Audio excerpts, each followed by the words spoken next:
Hi everyone, this is Paul here for the Magdalene Centre. Today I'm doing the astrology report for Pluto Retrograde, which begins on the 24th of April and finishes on the 2nd of October when it turns direct. And apparently some of the key themes taking place during this transit and the kind of lessons that we can be learning. But before I do that, I just want to clarify, as I always do, that this astrology doesn't control our lives. It gives us a framework to help us understand what is unfolding around us and to identify what key spiritual lessons we can be learning at this time. But from there, it's up to each and every one of us to take responsibility for the actions that we take and how we utilise the information, making sure that it's done in a way that empowers ourselves but isn't done at the expense of other people. And it's about making sure that our actions are guided by wisdom and not just blind impulse. But it's up to us as to how we exercise our free will, but it's making sure that we do it in alignment with natural laws rather than against them, so we don't create karma for ourselves. Now, with Pluto retrograde, the two main areas that Pluto deals with are truth and power. By truth, I don't just mean average sense. I'm talking about core truths and the kind of truths that have the power to shock us and try to awaken us from any trances or denial that we've been in. So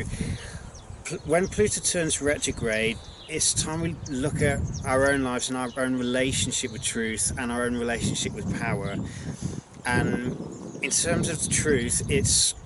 being willing to embrace the truth when it's presented to us, no matter how painful it may be, because as they say, the truth will set you free but still hurt like hell. Sometimes, in order for us to break free of our way to do things, or for us to truly move forward in our lives, we have to face uncomfortable truths that we'd really rather not have to face. And with Pluto retrograde, it's looking at our own relationship with our personal shadow and also our relationship with the collective shadow. The thing is, we look at the collective shadow as something external to us, but we all contribute to it whenever we're operating from our lower levels and operating from the shadow, as opposed to operating from our light and operating from love and wisdom, as opposed to fear and the need to control. This kind of brings you on to the next point mentioned, is Pluto deals with our relationship with power and how we define it.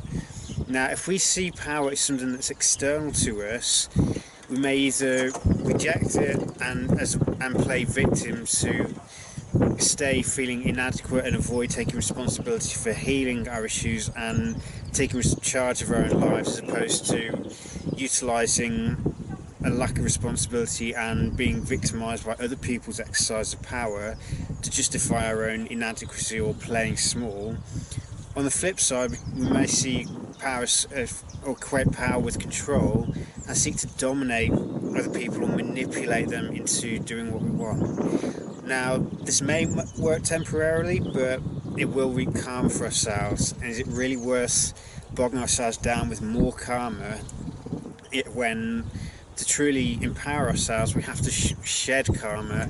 and take personal responsibility for our actions? Because the true power as such isn't external, it's within us. And the main one, as it were, is our capacity to choose how we respond to situations. So how we feel about things is no longer a slave to external environments. Our inner peace is not based on external situations being a certain way. It's learning to face our internal triggers, face our inner demons and heal them. And one of the most powerful tools that Pluto has in its arsenal that we can use, but many of us don't want to, is forgiveness. Forgiveness has the capacity to dissolve old bonds, to dissolve old attachments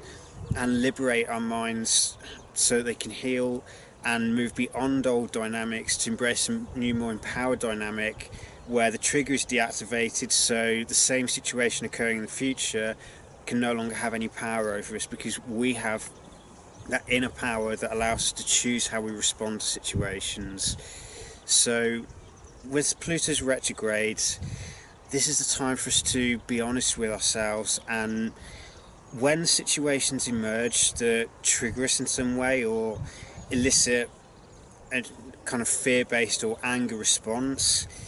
it's rather than acting on it and lashing back in vengeance, it's looking at, okay, let's take a breath in and see why is this eliciting this specific reaction? Why am I responding out of fear and anger as opposed to remaining detached and allowing the other person's actions to be a reflection of them, rather than allowing it to influence us and push us to take an unwise course of action based on vengeance or anger, as opposed to utilising the power of unconditional love and understanding to recognise the other person's shadow and to distance ourselves from it or detach from it, so we don't feed it. It then has to rebound back on the person who's projecting it on us in the first place. With Pluto in Capricorn, one of the major themes we're facing is looking at where the goals or the legacy that we seek to build does not reflect who we are, and where the goals that we seek to choose are based on substitute forms of power like control and manipulation, and recognise that in order for us to be truly empowered, we have to transform this dynamic. So in order for us to maximise our learning from Pluto transit through Capricorn, the main thing is demanding is that we figure out who we are, and then when we know who we are, we know what it is we really want to be doing, and we know what goals will really bring us fulfillment and allow us to stay true to who we are in the public domain. So it's know yourself enough to recognise when the goals we pursue or the legacy we're building is not actually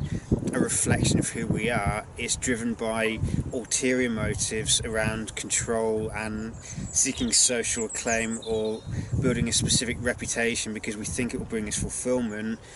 But whenever we're pursuing something that isn't actually who we are, deep down we have that feeling of being a fraud. So we may become very successful in something, but if it doesn't resonate with who we are, we'll always have that insecurity of being found out or being seen as a fraud,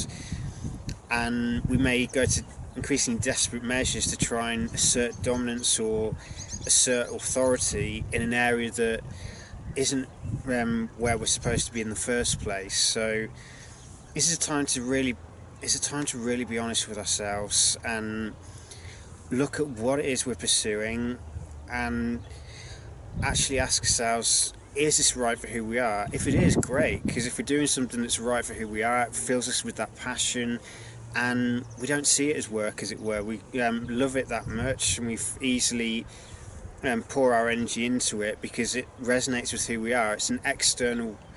manifestation of our internal character qualities, as it were. So whenever we're doing something that is right for who we are and allows our soul to shine and allows ourselves to express itself, then we feel that fiery passion, that zest for life, and that intense connection or intense flow when we're pursuing the goals because it feels right for who we are. If on the other hand we're doing something that will bring us status but we don't enjoy doing it, or it doesn't feel, deep down we know that there's something not quite gelling with who we are, then we need to have the courage to ask about it and seek the truth no matter the cost. Sometimes even if we've spent years pursuing something, if it turns out it's not right for who we are, sometimes we have to have the courage to let it go and not feel that this year's wasted, because it may be that along that path, whilst it may not, the end result of it may not be what is right for who we are, there may be certain things that we learn along the way that can help us in terms of pursuing the goals that are right for who we are. So it's making sure we don't indulge in regrets or feel like we've wasted opportunities, because everything in life gives us an opportunity to grow and to learn. But if it isn't right for who we are, we will feel that internal conflict, and the only way to resolve it is to accept the truth, no matter how painful it may be to our ego, because our ego's used to doing one thing and building up this reputation, and now it's seemingly being stripped away from us. But it won't. If something doesn't belong in our lives, it will inevitably have to go to make space for what is right. If we want to build something that's right for who we are, sometimes we have to clear the ground of the old to make space for it. You can't build a new structure if there's already structure occupying it that's outdated. First we have to clear the ground and remove these structures. And for us personally, that could be about removing certain beliefs about ourselves, whether it be believing that we're not good enough or believing that power is something that we have to control other people in order to feel powerful,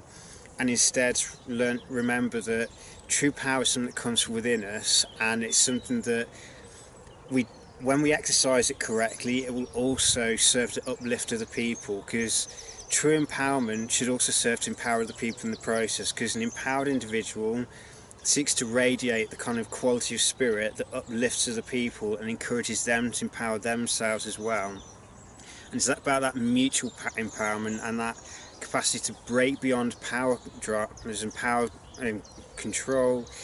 and to recognise that when we work on ourselves and shed our shadow through illuminating it and using the power of forgiveness to heal it and accept it, when we achieve that level of healing where we're no longer at war within ourselves, we're at peace, that energy then radiates outwards and can draw people towards us who are seeking that same thing. But we have to do the work ourselves. We can't expect other people to do it for us. That's just hypocrisy at the end of the day. If you're not prepared to do it, why should someone do it for you? But if we are willing to face our core motivations for doing things, and we're prepared to empower ourselves through shedding any victim mentality, shedding any resentments, and working on any triggers that we identify in our day-to-day interactions, and deactivate them through forgiveness and acceptance and healing that area, we become much more empowered in our lives. We become far more able to achieve the goals we wish to achieve. But for some of us, we may have to be honest with ourselves about where we're used to playing the victim card in order to avoid taking responsibility for things, and to be really rather narcissistic about it, because narcissism isn't just about dominating other people and being charismatic. There's also the kind of introspective narcissistic, which is always playing the victim role and draining other people's energy through the poor me, as opposed to intimidation, as it were. So if we truly wish to be empowered, then we have to face any victim mentalities that we may be holding on to that have given us a substitute form of power or control or social currency that allows us to avoid taking responsibility for healing ourselves, and instead seek to own the issues at hand, own our shadow, and heal it through being honest with ourselves and seeking the truth in all interactions. And because the thing is, if we want other people to be honest with ourselves, then we have to be willing to be honest as well. So Pluto is all about the liberating power of truth. If we want to have honest relationship with other people, then we have to first be honest with ourselves and heal the shadow within, because if we're not prepared to face our own darkness, we'll end up projecting it onto other people and we won't see the person clearly. If we heal our own shadow, we become much more able to recognise the shadow in other people, but not judge it, to have that compassion towards it, but also to be strong enough to recognise when we need to step back and not engage with the person who's still operating from that lower level. But if we've healed our own shadow, then we're far less likely to judge it in other people, because we've already healed it within ourselves. We no longer judge ourselves for it, so when we see it in other people, we just feel compassion rather than anger or judgment towards them. And I guess a quote that sums up the Plutonian dynamics quite nicely, that we often see manifest in the world, is from the famous quote from Marianne Williamson. It's the one about it's not a sense of inadequacy that scares us, or it's not the feeling inadequate that scares us. It's recognising that we're powerful beyond measure, because it's our light, not our darkness, that scares us the most. Also, I may not have got the quote exactly right, but we've all heard it in one way or another. But it is so true. More often than not, it's the true power within us, that light, that scares us the most, because that light illuminates all the illusions that we've clung to and that threaten the status quo of our lives. And But if we want to truly empower ourselves, we have to embrace that inner light, and we have to illuminate our shadows, illuminate the ego, so that it's relegated to its rightful place as servant to the soul and not the master. It's operating from the soul self, not the ego, and it's having that unconditional love for self and that willingness to forgive ourselves when we fall down, and to forgive other people when they're operating from the shadow, because it's forgiveness that liberates us and breaks us free of old conditioning, old judgments, old attachments, and allows us to achieve a new level of relating with one another based on mutual empowerment rather than seeking control and domination over one another. So I hope that's a useful guide for Pluto retrograde. There's quite a lot to take on board, but the main thing to remember is, if we seek to be honest with ourselves and seek to heal our shadow through recognizing when we do engage in shadow dynamics and our contribution towards ongoing dynamics, if we heal our side of the dynamic, the dynamic has to change. The other person, if they're used to it being operating in the shadow, they may engage in some kind of drama to fight it, but that's their choice at the end of the day. But if we heal our side of it, then that frees the other person to deal with their side of it, because they're no longer tied into an energy dynamic with us. We've broken free of it ourselves through that capacity to heal and acknowledge our own shadow. It's then up to the other person as to whether they're prepared to do the healing work on themselves, or if they want to keep playing small and choose to either keep playing manipulation games and have it exposed, or to heal it, move beyond it. So may Pluto retrograde bring you much illumination, much empowerment through transforming the shadow through love and forgiveness, and a much greater understanding of who you are, so that you can more readily recognise when something is aligned with who you are and when it isn't,